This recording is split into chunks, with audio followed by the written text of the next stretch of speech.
Et c'est Franck Bodino qui est avec nous ce matin, le président et fondateur d'H4D. Bonjour Franck Bodino. Bonjour. Merci d'être là. Combien de cabines d'ailleurs déjà implantées sur le territoire? Plusieurs dizaines, presque 70 en France. Ouais. Et on équipe aujourd'hui plus de la moitié du CAC 40 en entreprise. Et on commence à s'intéresser à tout ce qui est déserts médicaux. Donc on commence aussi à équiper différents villages. Et donc beaucoup de perspectives de fait. Alors on va d'ailleurs rappeler ce que vous faites. Ce sont des cabines de téléconsultation que vous produisez H4D. Ça ressemble, alors j'allais dire, ça ressemble un peu à un photomaton. C'est un peu un peu comme ça qu'on peut. Vous rentrez dedans et en gros le patient fait tout. C'est ça l'idée. Alors, le patient fait tout, mais toujours guidé par un médecin. Oui.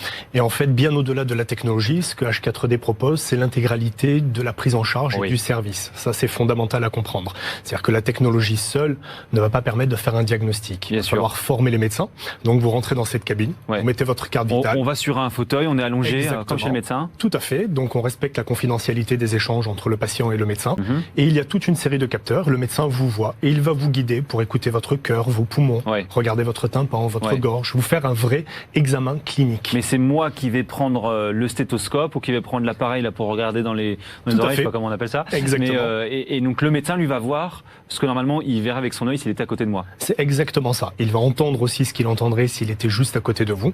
Et c'est ce qui va lui permettre, donc en vous guidant, et vous dire le stéthoscope, vous allez le mettre ici, il va écouter votre cœur, vos poumons, et il va vous guider. Donc il y a aussi un phénomène d'éducation à la santé pour les patients. Et effectivement, combien d'années de R&D, une cabine comme celle-ci? Alors, ça nous a pris à peu près 8 ans et demi pour mettre au point ce dispositif. La cabine et l'ensemble du logiciel qui va avec. Mais ça nous a pris aussi 7 ans pour développer les protocoles de formation des médecins.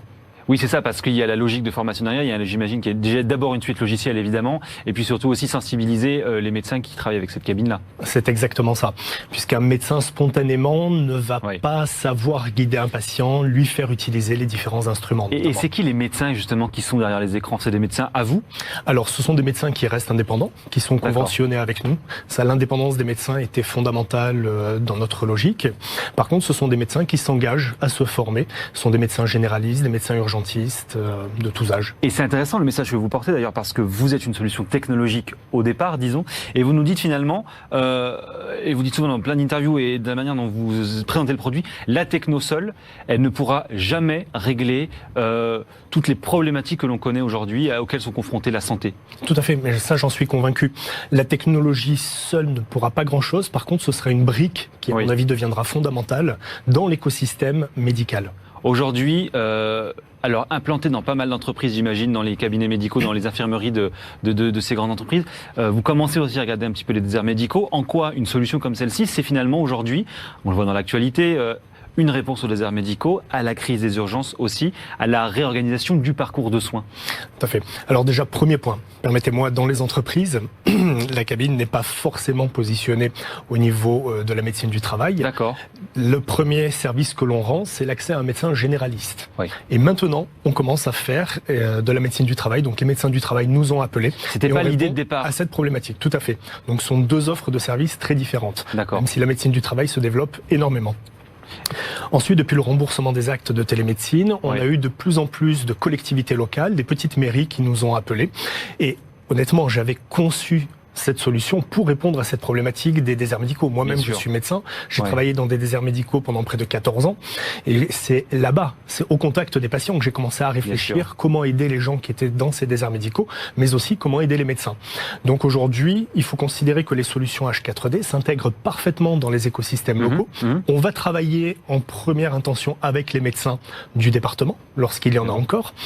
Évidemment, on place la cabine dans une mairie et on fait le lien avec les maisons médicales de garde, avec les médecins traitants localement, avec les hôpitaux. Et donc, on répond à un véritable besoin de santé. Oui, mais alors, si le médecin ne vient pas s'installer dans le désert médical, pourquoi il ferait une téléconsultation dans un désert médical via votre cabine? On a toujours besoin d'un médecin au bout du compte, c'est ça en fait? Bien sûr, mais parfois les médecins, pour tout un tas de raisons personnelles, ne veulent pas aller s'installer dans certains endroits, même s'il y a des incitations. Et je pense que toutes les bonnes intentions sont les bienvenues, mais après il y a une réalité de terrain qui fait qu'aujourd'hui il y a à peu près 5000 points blancs en France sans médecin. Et donc nous, notre idée, c'est de prendre le temps médical là où il est, former les médecins à cette pratique, conserver bien évidemment le parcours patient avec le médecin traitant, c'est-à-dire que le médecin téléconsultant, à la fin de sa consultation, il va pouvoir envoyer une ordonnance que le patient reçoit directement dans la cabine, mais aussi un compte-rendu pour le médecin traitant. D'accord. Et non, mais effectivement, moi je suis médecin, je veux rester basé à Paris, je peux finalement faire ma journée de consultation via la cabine dans un village de Haute-Vienne. Alors vous pouvez, aujourd'hui le remboursement des actes fait que c'est un petit peu compliqué pour que le médecin se fasse payer l'acte, puisque le patient n'est pas remboursé, il n'avance pas les soins dans ce cas-là. Mais bon, ça c'est une autre problématique. Mais là, la logique est celle-ci. Finalement, comment vous regardez aujourd'hui alors, à la fois le développement de la télémédecine, de toutes ces nouvelles solutions, et est-ce que finalement c'est compliqué de faire comprendre ou en tout cas d'accepter le fait qu'on se soignera plus jamais finalement de la même manière aujourd'hui, parce que c'est ça qui est en train de se jouer finalement. Alors, déjà il y a 10 ans on ne parlait pas du tout de télémédecine, on a vraiment commencé à en parler il y a quelques années, c'est relativement récent, et je crois qu'il y aura toujours le choix pour le patient de se soigner comme il le souhaite. Je pense que la télémédecine c'est une nouvelle manière de se soigner pour les patients, de pratiquer pour les médecins, mais il y aura évidemment toujours aussi le soin en cabinet ou à l'hôpital. Mais est-ce que ça a été assez expliqué aussi aujourd'hui, les bénéfices peut-être, on peut le dire ça comme ça, de la téléconsultation, de la télémédecine de manière générale?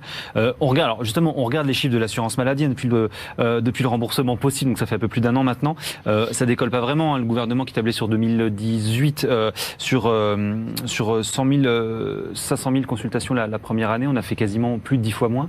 Oui, tout à fait, dans le cadre du remboursement. Dans le cadre du remboursement par l'assurance maladie de la téléconsultation. Exactement, puisqu'il y a beaucoup plus d'actes de télémédecine qui sont effectués chaque année. La téléconsultation, on le voit, ça décolle pas. Pourquoi? La téléconsultation a déjà décollé, mais la téléconsultation remboursée dans le cadre de l'assurance maladie, non.